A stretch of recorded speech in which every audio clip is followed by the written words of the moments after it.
अस्सलाम वालेकुम, मेरा नाम है मोहसिन तारिक। आज की वीडियो में हम बात करेंगे वीज़ा रेशो के हवाले से। पीएचडी के लिए इटली के अंदर वीज़ा रेशो 99.9% होती है।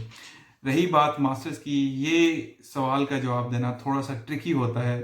वीज़ा रेशो डिपेंड करती है मल्टीपल कंपोनेंट्स के ऊपर, जिसको हम लेटर अपनी वीडियो में डिस्कस करेंगे।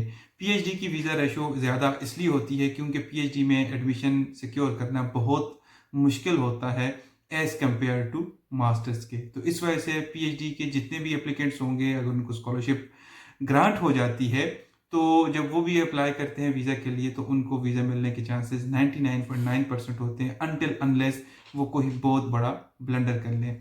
चलते हैं मास्टर्स के लिए।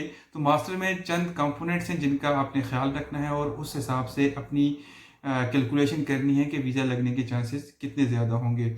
सबसे पहले चीज़ जो उसमें आती है वो आपके प्रोफाइल होती है।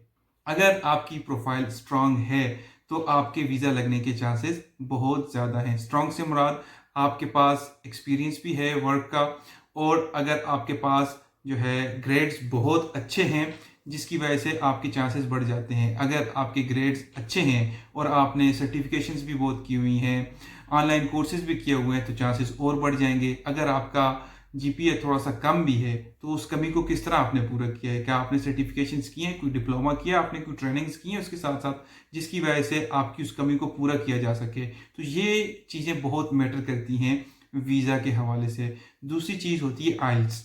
अगर आपने अप्लाई किया है इटली के लिए, आपका एडमिशन हो गया बगैर आइल्स के, लेकिन वीज़ा मिलना मुख्तलिफ क्वेश्चन है और मुश्किल क्वेश्चन है। क्यों? क्योंकि आइल्स जो है वो एक की क्राइटेरिया के तौर पे एम्बेसी उसको कंसिडर करती है जब एप्लीकेंट्स बहुत ज़्यादा होते हैं। अगर 2000-3000 एप्लीकेंट्स हैं, प्रोफाइल्स भी सबकी अच्छी हैं, तो किस तरह वो स्क्रूटनाइज करेंगे चीज़ों को ताकि उस बंदे को वीज़ा मिल सके जो बिल्कुल हकदार हो। तो जिसके पास आइल्स होता है तो उसको वीज़ा मिलने के चांसेस बहुत ज़्यादा होते हैं। तो मास्टर्स वाले जितने भी एप्लीकेंट्स हैं, सबसे कहूँगा कि वो इस सर्टिफिकेट को लाजमी हासिल कर लें। फिर एक और चीज़ होती है अदर सर्टिफिकेशन, जो सपोर्टिंग डॉक्यूमेंट्स वो आपसे मांगते हैं। हमारे पास फॉर एग्जांपल बैंक स्टेटमेंट है। बैंक स्टेटमेंट जो है हम जब अटैच कर रहे होते हैं अपने एप्लीकेशन के साथ, तो होता क्या है कि हम अननेसेसरी डॉक्यूमेंट्स उसके साथ अटैच करते हैं। मेरी अगर bank statement let suppose 20 lakhs की रिक्वायर्ड है, मैंने अटैच कर दी, अकाउंट मेंटेनेंस सर्टिफिकेट अटैच कर दिया, जो भी स्पॉन्सर था, वालिद साहब थे, अंकल थे, उनका एफिडेविट आपने साथ लगाना है।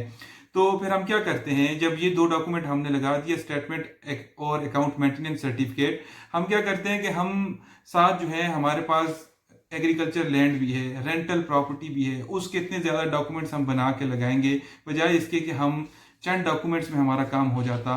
फॉर एग्जांपल एफपीआर का सर्टिफिकेट लगा दिया, इनकम का प्रूफ आपने लगा दिया, आपने मेंटेनेंस सर्टिफिकेट और स्टेटमेंट जब लगा देंगे तो it is more than enough कि आपके पास सफिशेंट अमाउंट ऑफ मनी है कि आप स्टडी कर सकते हैं, बजाय इसके कि हम इतने ज़्यादा डॉक्यूमेंट साथ घसीटते रहें। तो अगर हम बहुत ज़्यादा डॉक्यूमेंट्स लगाएंगे तो वीज़ा ऑफिसर कंफ्यूज हो जाते हैं, वहाँ पे एरर होने के चांसेस बहुत ज़्यादा होते हैं। इसलिए तो जो अटमोस्ट रिक्वायर्ड डॉक्यूमेंट्स हैं उनको साथ लगाएं। अननेसेसरी डॉक्यूमेंट्स को अपनी एप्लीकेशन के साथ अटैच बिल्कुल भी नहीं करना, और जो वीज़ा की चेक लिस्ट होती है उसको फॉलो करना है।